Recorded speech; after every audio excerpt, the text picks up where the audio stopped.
tri-state highway is a pipeline for drugs, connecting dealers in Chicago to sellers and users in Cincinnati. And tonight we're hearing from a Dearborn County courtroom what those in the drug trade will do to keep it alive. 9 on Your Side's Tom McKee has been digging into this case and has more on its impact it's having on the tri-state. This is a case in which investigators say these lanes of I-74 became a heroin highway right into Cincinnati.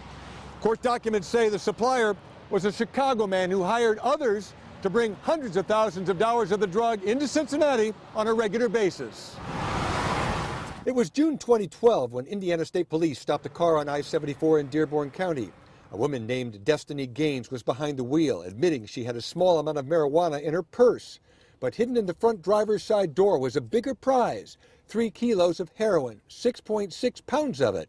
Gaines began cooperating, according to court records, and told troopers she got the car from John Marcel Smith of Chicago and was taking it to a man named Alden Webb Jr. in Cincinnati. Court documents showed that the car was then impounded and brought here to W&M Towing in Lawrenceburg. When Webb learned what had happened, he said Smith told him to buy a toolkit, get into the car, and remove the heroin. Police had the area surrounded, and Bob Harold said they were everywhere. Once they started pulling the door apart, they went in. Pretty quick, huh? Yeah. I bet that guy was surprised as all get out.